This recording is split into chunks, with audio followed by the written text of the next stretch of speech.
Totally Useless Information with Nick and Roy is brought to you in part by Tom's Place, the finest in men's fashion, located in Toronto at 190 Baldwin Street, in the heart of Kensington Market. Or visit toms-place.com.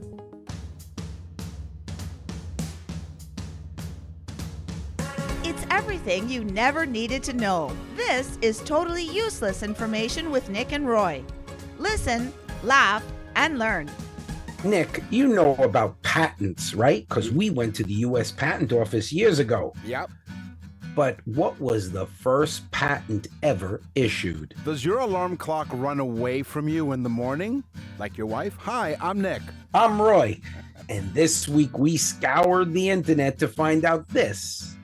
Totally useless information just for you. Plus, we'll answer your questions in the mailbag segment. This week, a listener wants to know what color toilet paper they have in France. And in the news, a man from Florida stole a ferret and he put it where? Totally useless information. It's everything you never needed to know.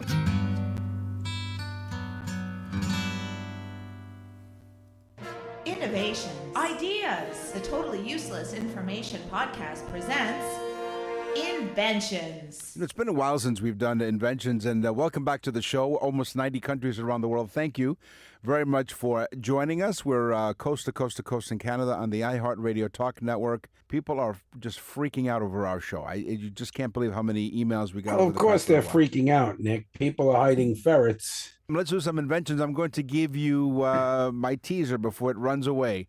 There's an alarm clock that runs away from you because, you know, some people have a tough time waking up. And so they use a snooze button. And there have been studies about, you know, if you hit snooze on your alarm, is it really worth it? Does the extra 5 or 10 minutes really work? Anyway, but we're going to talk about this particular alarm clock that they literally flee from you.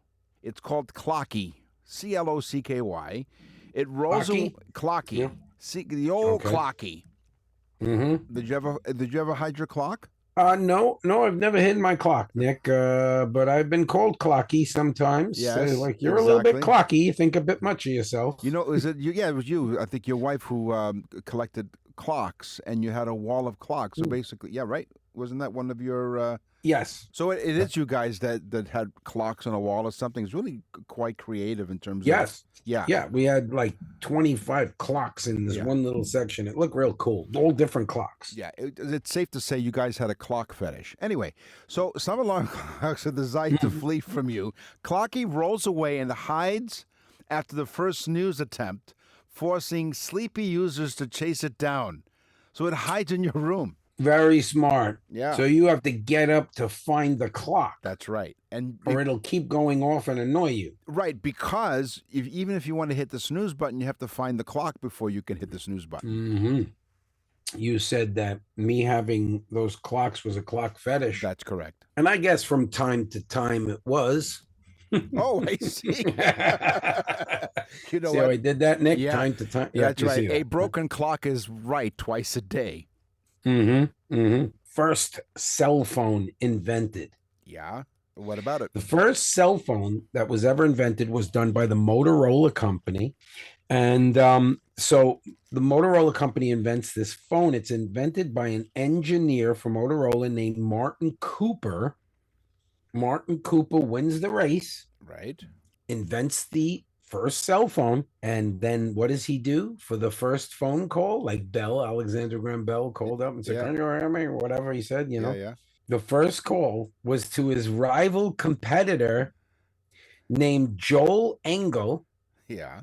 He calls Joel up as his first call. I would have loved to know what he said, like, "Sucker." Hey, it's Martin. I'm on my first cell phone ever invented. Yeah. And then I think. How you feeling, idiot? After he said that, he said, "Would you like to buy a subscription to the New York Times?" The first telemarketer as well. I can see it now. So we have toasters as one of the appliances we have in the kitchens, right? You know, we have toasters that do all kinds of neat things.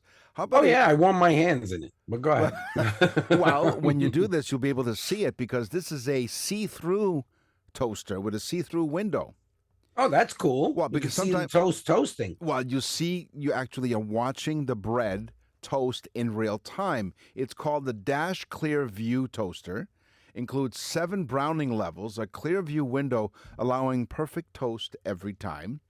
Auto shut off, of course, it prevents you from burning your toast. Because how many times have you toasted it not quite enough, and then let me just put it down for another 30 seconds or whatever, and you walk away from the toaster, you get distracted by doing something else, And it burns. Then it burns, and the fire alarm goes off. The fire department shows up. Does that happen to you, or is it just me? Pretty much just you. Okay, fine. Probably only you. Only- Nick, because a toaster is a very simple thing to use. Well, not I my... got 2 cool things about a toaster. Okay, go ahead. Number one, you know, you have darker and lighter on the toaster. That's right. Most people think that's a heat adjustment. It's not, it's time. The longer it's in there, the darker it gets. There you go. Listen, So laugh, it's a and learn. time adjustment. Number 2, bonus fact. Yes, You know that when you look inside a toaster and it gets red hot, right? that's right. Well, if you've ever stuck a screwdriver inside of an outlet, which, by the way, folks, do not do, Yes. do not do. But if anybody's ever touched an outlet with something metal, they know it sparks, it explodes. Right. That's because it's uncontrolled. But a toaster is a controlled dead short, and it heats up the filaments bright red and hot. So it's nothing more than a controlled short going on that toasts your toast. Yeah. I think in the summertime I wear a controlled short, and it does work really It well. works very well. Doesn't ride up. Right, Yep, exactly. doesn't ride up. Right up Mhm. Broadway. Okay. My tease. Yes. First patent ever issued. All right. Okay. Was to a guy named, well, first I'll say this. Deutschland, Deutschland. Let me guess. He's from Germany. Yes, he is Ah, from Germany. okay. His name was Johann Gutenberg. Gutenberg. And by okay. me saying Gutenberg, I think that people that are highly educated understand what this is. It was the first patent. It was for a printing press. Oh, Gutenberg press. The Gutenberg printing press, which we have a lot of facts about the printing press and type and all this stuff on our Yeah. show, on other shows. So, but Gutenberg was the first patent. Now, that led me to say, how many patents are there today? Oh, In the U.S. Patent Office, there are 230 million patents issued. geez. Mhm. Almost one for every American living in the United States, right? Because you have over almost 300 million people, right? Yeah, pretty much. yeah. Wow. So okay, let me throw another fact. So you know what the expression, I know we didn't do, we retired expressions, but remember, mind your P's and Q's? Mhm. Because in the printing press, a P and a Q look very much the same in the printing press. So what would happen is the Q upside down looked like a P and so on. So mind your P's and Q's. It was where that expression Yeah, came we from, have right? all those facts, folks. Go to nickandroy.com and Check type it out. on episodes. You can listen to hundreds of them. So you're living down in Florida. It's always nice weather. You go on picnics. Up here in Toronto, we have 4 seasons, and in the spring and summer, it's quite lovely up here in Toronto. It really is. And so we go. Yeah, on you have 4 seasons, all cold. No. No, Toronto we're really fortunate where we have 4 seasons. Winnipeg, where it's further towards the middle part of Canada, they say it's they have 2 seasons, Right. 8 months of winter and 2 months of really poor skating. So anyway, so how about you're thinking, well, I'm going on a picnic. You have a spontaneous picnic, and here's what happens. You really don't have like picnic stuff that you need, right? So for example, I have the solution for you. It's called picnic pants. Oh, So what happens is the picnic pants take advantage of the usual cross-legged position to become a comfortable surface useful for consumption of meals outdoors. So what happens is as you go into this cross-legged position, a tablecloth appears. So it's pants with a built-in table and a drink holder, right? Yeah. This invention comes from an Italian design from Acqua Calda, which translated means hot water, which is maybe not recommended for the hot beverage on your lap, But anyway, picnic pants, if you really need a place to go and have a picnic, you just put on these pants, you go into a cross-leg position, it becomes a tablecloth and a surface for you to eat your picnic lunch. So you're saying bring the picnic pants. Right. It's always good to wear those. You never know when you're going to need a tablecloth to pop out of your shorts. Well, yeah, like I said, a spontaneous picnic. You never know. Oh, yeah. Okay, so some scientists and scholars got together and rated what they consider the greatest inventions or the best inventions of all time. That's neat. And I would assume the wheel, but they can't really date back or know who invented the wheel because there was really no patent. So this is more or less about the greatest inventions that were patented of all times. Right. And of course, the matchstick would end up on there and things like that. But this is one that caught my attention as one of the top ones. It would change the world. It was invented by a guy named James Ritty. Mm-hmm. That doesn't help. No. In 1879, Nick was there, so that might help. Yeah, I wrote it down. Yeah. It would revolutionize business transactions and to be more efficient and more accurate. And what Mr. Ritty, James Ritty, invented and patented was the cash register. Ka-ching. Mm-hmm. The cash register would change the way business was done. It made accounting different and so on. By the way, the number one of all times, penicillin. Ah, there you go. Mm-hmm. Which was invented because there was some spores or something that was invented by I believe it was a something. bad orange that he left on a petri dish and it became molded. And it was Fleming, right? Yes. That's right. Yeah, there you go. See, all kinds of totally useless information in our brains, which we share with you, the audience.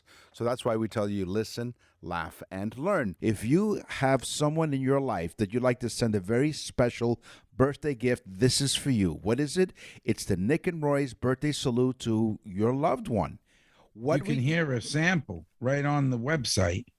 Go on there, folks. If you have somebody that you say, well, they have everything, I don't know what to buy them, this is the perfect gift. Every person that's got one for somebody, they end up getting them for someone else. So go to nickandroy.com/birthdays, nickandroy.com/birthdays to get yours today. Nick and Roy will continue with totally useless information. Nick and Roy for Tom's Place. June is birthday month at Tom's Place, and they'll celebrate all month long. Tom's 69th birthday is on June 7th. Annette's big day, June 9th. And Tom Jr.'s is on the 13th. Throw in Father's Day and Canada Day, and you'll have a month-long party. They know how to celebrate down at Tom's with birthday deals. Make a birthday wish and new spring arrivals included with select designer suits at only $369 each. Or three for $969. Select dress shirts from only $69. Upstairs, you'll find stylish sport jackets for $109 off. That's $109 off the price. Don't just watch from the sidelines. Find out many more deals all month long. Join the excitement. Win an incredible $569. See what he did there? $69 to celebrate his 69th birthday. A $569 shopping spree. Just tag Happy Birthday Tom on their social media at Tom's Place TO, and you could be a lucky winner. So head over to Kensington Market and treat yourself to a special birthday offer. Upgrade your wardrobe and styles with brand name menswear. Tom's Place, 190 Baldwin Street in the heart of Kensington Market. Tom's Place will suit you. Not only will they suit you, but they'll celebrate with you. Totally useless information with Nick and Roy continues. Listen, laugh, and learn. So one of the many things I really enjoy eating for lunch or dinner is or noodles. And you know, sometimes you're eating the noodles and it's just too hot, right? And you burn your tongue, right? Mm-hmm. And it hurts. It's not pleasant. That's why I pay a noodle tester. Well, not quite, but check this invention out. It's the noodle fan. It's a USB-powered fan, latches onto the base of chopsticks, and they cool your noodles Sounds really rude. Yeah. It I cools. got one of those for my shorts. That's It right. cools my noodle. That's right. You know what? It does say that it does attach to the base of your chopstick. Anyway, so the fan, the fan comes with Oh sound my God. effects of bubble wrap, right? And What? some limited. Why? There's some limited edition versions where they have voices of anime characters. Okay. Okay, But I'm the sorry. name, now, in case you're wondering, you want to go out for the perfect gift for that special loved one. Not quite like the birthday message from Nick and Roy, but if you have something that you want to give to your loved one who likes to eat noodles and it's too hot for them, the noodle cooler is made by Yo Sushi. Whoa. No, Yo Sushi. Oh, Yeah, yo, Yo sushi. Yeah, Yo. Yo Yeah. Sushi. The old noodle cooler. Right. Yep. Yeah. Yeah. Okay. Inventions, Nick. Yes. When you think about it in a very profound way, inventions are what separate us from other animals. That's correct. That's why we're humans. Yes. It's an eternal quest to solve a problem. And it's what sparked industrial revolutions. Basically, inventions changed the world. They changed the way we do things. And they are an eternal quest. There's always somebody saying, what's that? How does that work? How can I fix that? What can I do to, how can I invent a mouse trap, a better mouse trap, or an egg slicer, or Sure. something crazy like that? Yep. Archaeologists sat down, did an entire study.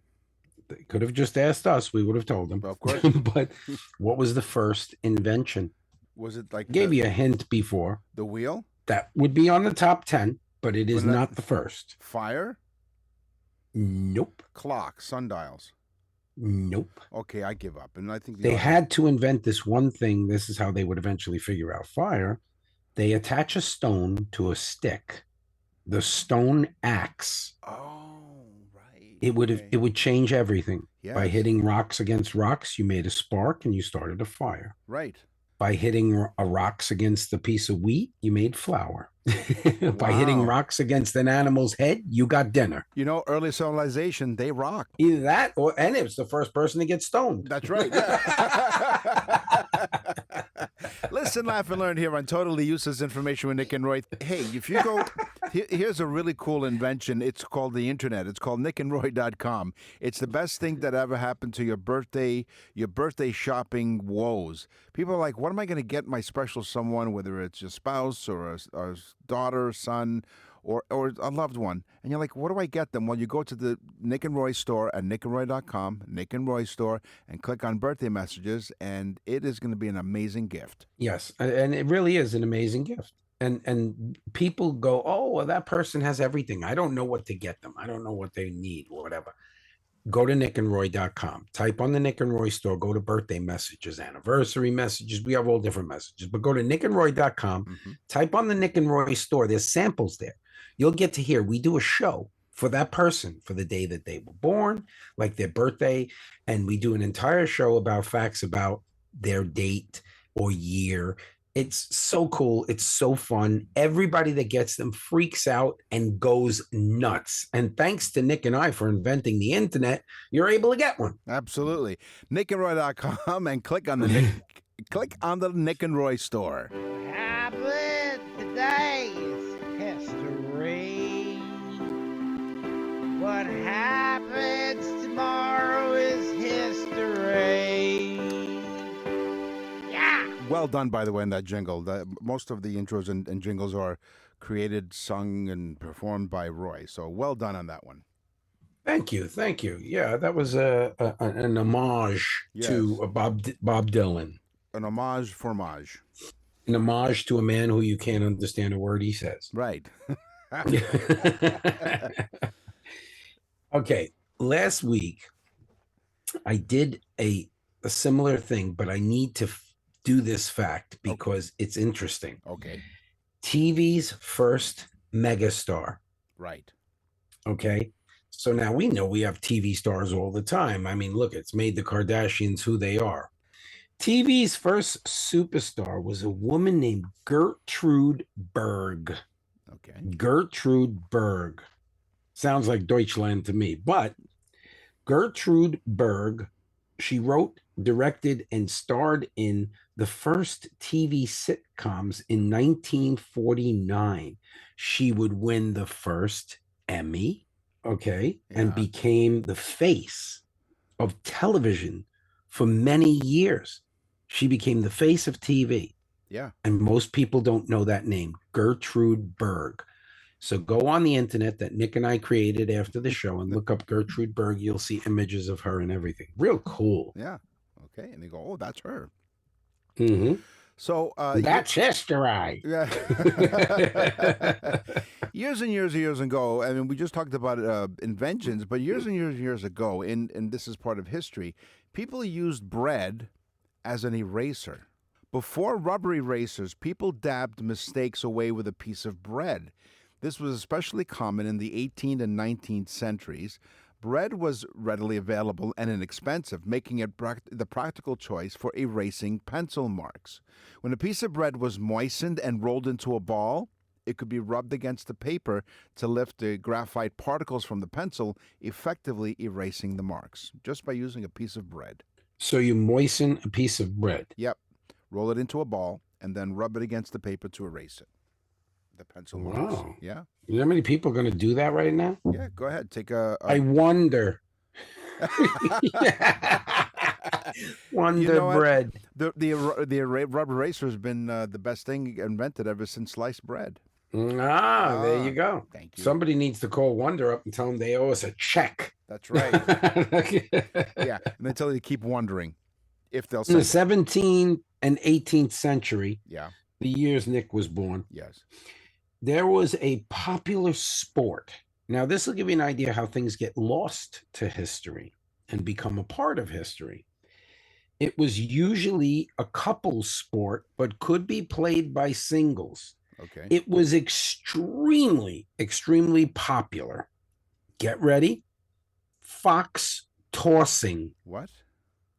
You heard me. Living live foxes were grabbed by the legs, spun around, and thrown through the air. The furthest fox that was thrown Mm-hmm. would be the winner.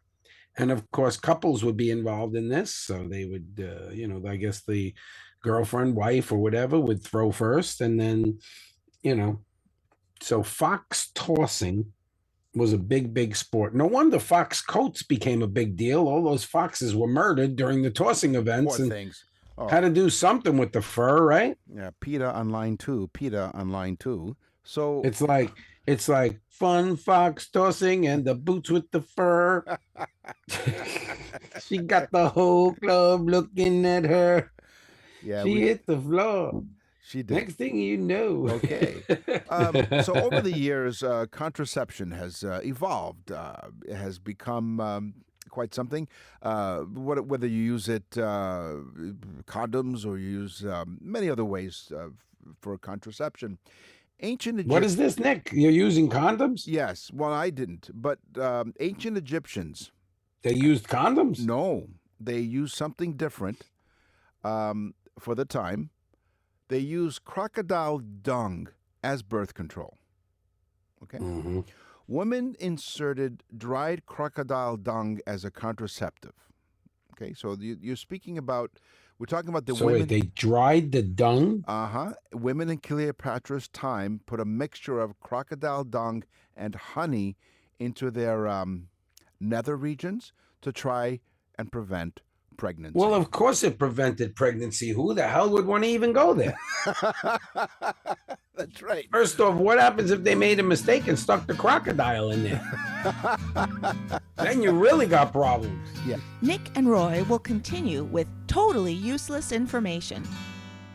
From unsolved mysteries to unexplained phenomena, from comedy gold to relationship fails, Amazon Music's got the most ad-free top podcasts, included with Prime. Because the only thing that should interrupt your listening is, well, nothing. Download the Amazon Music app today.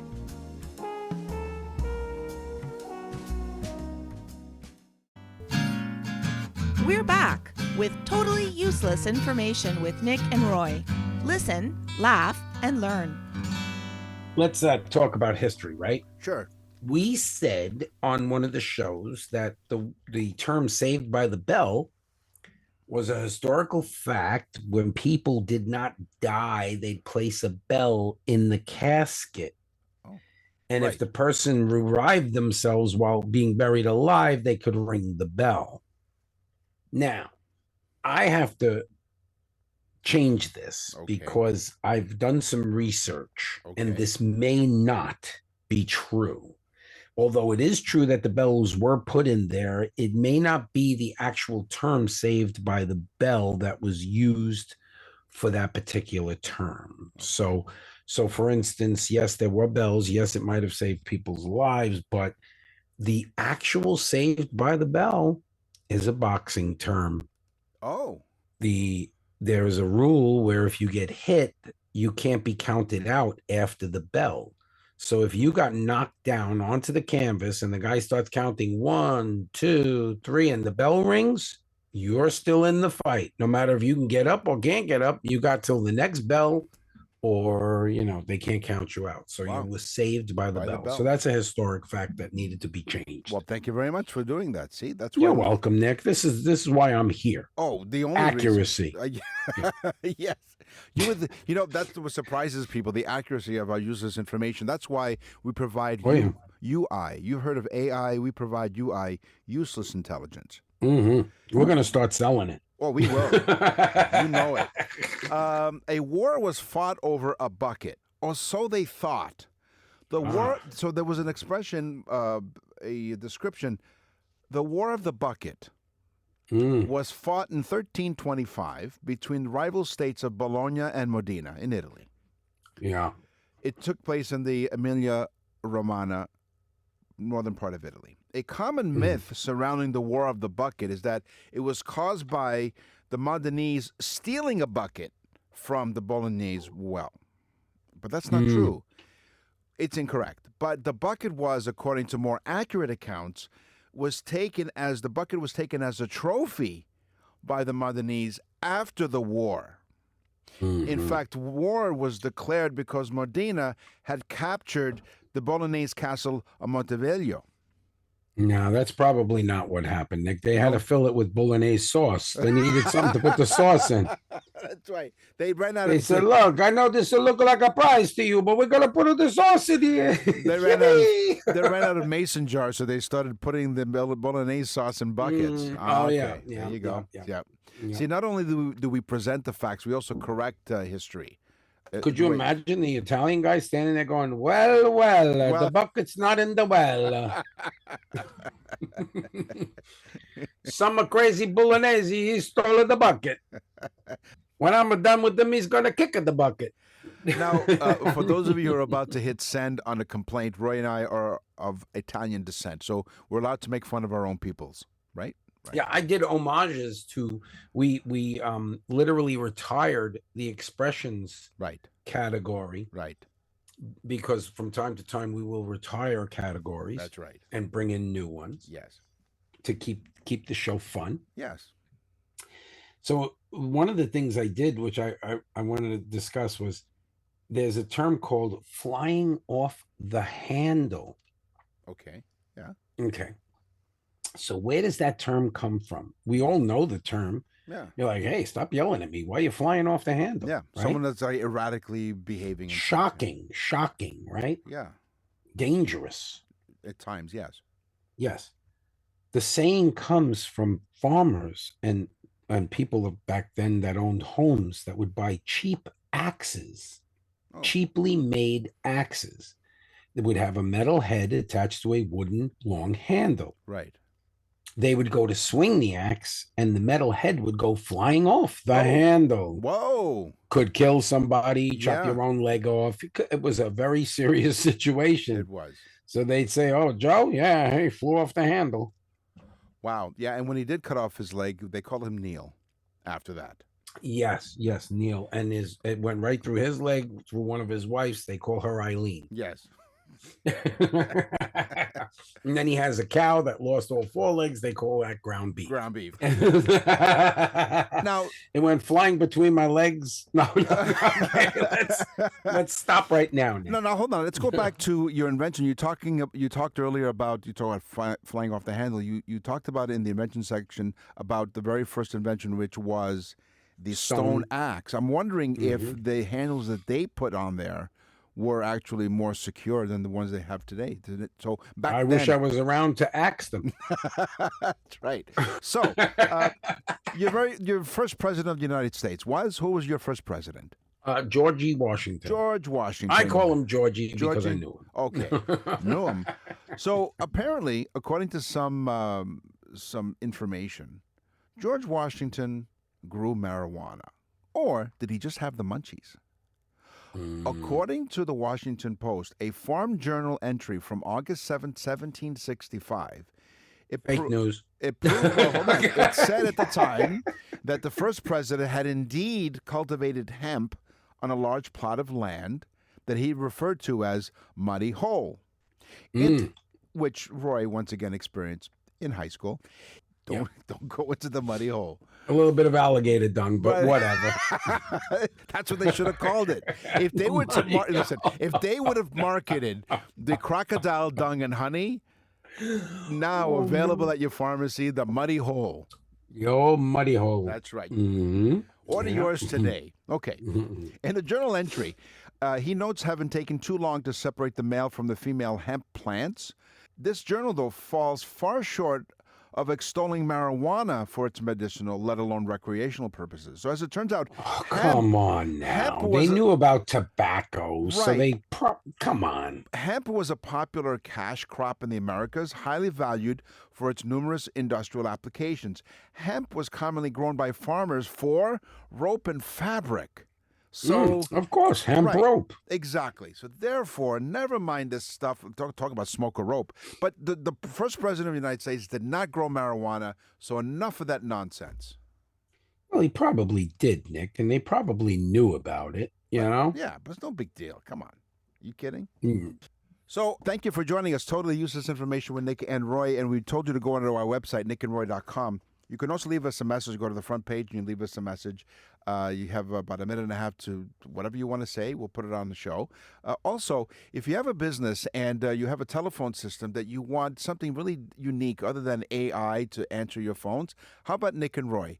Go to nickandroy.com, click on Contact Us, and we'll provide a specialized message for your business. Like, hey, thanks for calling such and such ABC Business. If you'd like to find out more about our product, press 1. Well, what if you want to talk? We do a whole different presentation. How cool would it be for them to hear, hi, I'm Nick, and I'm Roy. That's right. And you just called ABC Company. And so we'll provide not only information about the company, your company, also we'll have a fun way for your patrons to go through the press 1, press 2, because usually they're and just boring. Think, folks, you'll be happy that you were on hold because you'll be like, you'll tell the person after they answer, put me back on hold. I want to find out what that was about. Exactly. So go to nickandroy.com and click on Contact Us. In the meantime, This is totally useless vehicle information with Nick, Meet, and Roy. I bet you that she loves saying meet, Meet, and vroom, vroom. vroom. So we drive in a car and you look at your dashboard and you see an odometer, right? Okay. Yes. And now they're electronically today, but they used to be mechanical at the time, years ago. Volvo was the first car company to use 6-digit odometers. They wanted to show how reliable their cars were. They began using them in the late 1960s. This likely reflected their confidence in the longevity of their vehicles. Other automakers like Mercedes-Benz, BMW, and Porsche followed suit by the late 1970s, and then the Japanese brands like Nissan began phasing them in during the early 1980s, the 6-digit odometer. Yeah, like that's really necessary. Most people lease cars now. They don't even keep them for more than 25,000 miles. But they used to keep cars a long time way back when. Yeah, they don't hold up the way they used to. No. We used to change our oil every 100,000 miles. Just about. Nick and Roy will continue with totally useless information. To access the full library of episodes, visit nickandroy.com. That's nickandroy.com. You're listening to Totally Useless Information with Nick and Roy. Listen, laugh, and learn. What's in the mailbag? What's in the mail?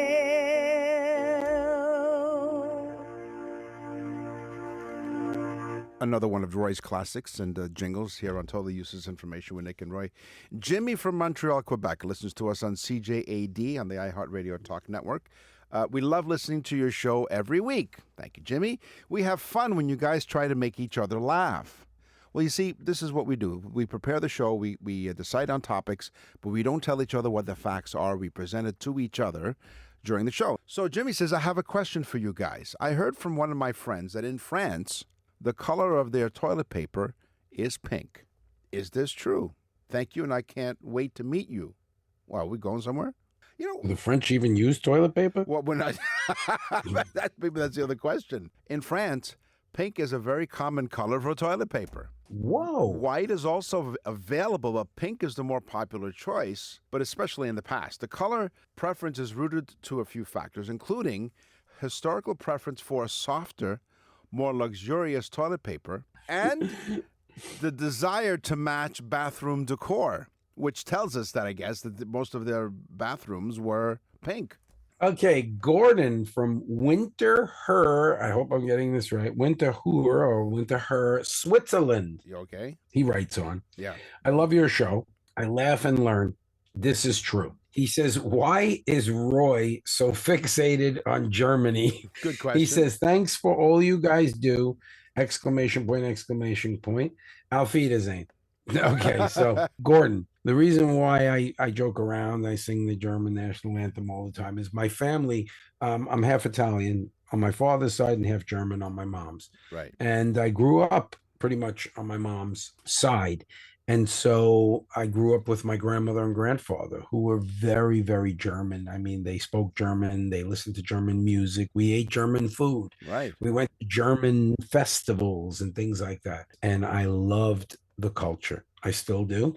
I love the Italian culture as well. So sehr good. Dankeschön, Gordon. So on the show today, we talked about inventions, we talked about history, we talked about cars. It's time for the news. And now, from around the corner and around the world, this is TUI News. Dateline, Jacksonville, Florida. Oh boy. Staff at what is the matter? Was it the heat that gets to you guys down there in Florida? What's going on? I'll explain, but go ahead. Staff at the Jacksonville pet store said they're still in disbelief after a man stole a ferret in the middle of the day, slipping the animal down his shorts and walking out of the store before driving away. This incident happened at Petland on Beach Boulevard in Jacksonville, so if you're familiar with that area, where employees say the suspect spent several minutes playing with the ferret, and the ferret's name was Stella. Stella! Before tucking her into his shorts and leaving the store without paying. Now, it was all caught on video, of course, right? It shows the man kneeling and petting the animal, but then he put the ferret in his pants and headed for the exit. The people were pretty shocked. Everyone here is an animal lover, says one of the employees, and says want to make sure that they want to make sure the animals get to good homes, right? So this was really upsetting. The store manager ran after the man, but was not able to catch him. Other witnesses saw the suspect get into a white work van with multiple ladders on the roof before leaving the parking lot. So maybe he's a roofer or something. Who knows? Like, why would you have ladders on your van? Because he's a serial ferret stealer. You Exactly. never know when you may need a ladder. That's right. So the Jacksonville Sheriff's Office is investigating and released a description of the man. So write this down since you already have a pen. So now you put the ferret in his shorts. That's correct. But a ferret isn't going to just stay in your shorts. He had to put the ferret in his shorts, not his short pants. Well, he had to put according- it probably in his... Yeah. And then the ferret looks for a place to hide, and... Yeah, so here's the thing. So the sheriff's office described the man who was wearing a blue Under Armour cutoff was shirt. running down the street with what appeared to be a tail. Well, so Funny you should say that. Here's the description, according to the sheriff's office. The man was seen wearing a blue Under Armour cutoff shirt, shorts with a Navy logo. He was described as having a long mustache. Stella, the stolen ferret, had been there at the store for just over a month and had quickly become a staff favorite. So now the Stella's cage mate, Tallulah, was really missing her. Yeah. So so there were two. Yeah. But he felt he could only handle one ferret. That's right. But you see, they're bonding animals, so they need someone else in there, right? So, right. You should always smuggle two at the same time. Well, I think that's what they're trying to say is, look, you stole one, you idiot. You should have stolen both. Stolen right? two? Sure, why not? Not Why that we condone stealing. You don't want to break up a ferret family. No. Right. So the staff is absolutely outraged, as you could imagine. So Stella, the stolen ferret, is worth $650. Whoa, that's a pretty expensive ferret. That's right. So the $650 ferret, they hope that the suspect will either return Stella or ensure she's given to someone who can properly Can I care give for you her. some words of wisdom here, Nick? I always welcome your words of wisdom. There once was a ferret named Stella who fell in love with a bow-legged fella. When the pet store employees reports that he put Stella down his shorts, she fell right through to the cellar. Anyone with information about the suspect. You know, folks, let me explain something to you. This is the God's honest truth. That was like a poem that we did as kids. And it just came to me. So we did not rehearse this at all. No, I was wondering, was that so well prosed? Was that a prose? What Yeah, was it that? used to be there once was a girl named Stella who fell in love with a bow-legged fella. When the charming young chap let her sit on his lap, she fell right through to the cellar. Yeah, very That was good. the actual poem. But it's great. But You saw what I did, Nick. I put the ferret in there. well, just I didn't put the ferret in mine. I put the ferret in the right. story. Be careful how you put that. Yeah, you don't want to, So I'm more interested in why did this guy have a ladder? Well, that's what everyone was wondering. So they were attached to a van. That's correct. When he drove away. So here's the thing. They were witnessing this. They got the perp's vehicle and everything. They did. And here's the thing. He's still out at large. No. Anyone with information about the suspect. He's in at large. Well, let's hope Stella didn't get hungry. Anyone who finds a ferret that smells a bit odd. Contact the Jacksonville Sheriff's So they Office. never found this ferret stealer? They're still looking for the ferret stealer. Oh my God, he's on the loose. Yes. People better take their pets very seriously. I think Because I'll tell you, a ferret's one thing, but you stick a Chihuahua or maybe even a poodle, a good-sized French poodle. So, a good size. This one. guy's talented. Yeah. No, he was on the lamb with a ferret. He was on the lamb with the. He was on the lamb with the ferret.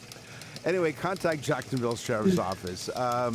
Hey. Yeah, I love that. You ever have that? With Italian, like a pastry, they call it a ba.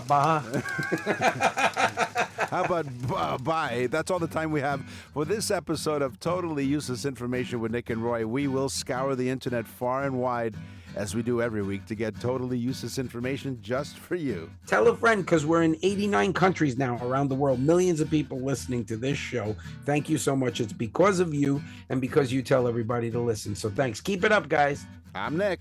And I'm Roy. Thanks for listening. Totally Useless Information with Nick and Roy is recorded and produced in Canada. For more totally useless information, visit nickandroy.com. That's nickandroy.com. Totally Useless Information with Nick and Roy has been brought to you in part by Tom's Place, the finest in men's fashion. Located in Toronto at 190 Baldwin Street in the heart of Kensington Market. Or visit toms-place.com.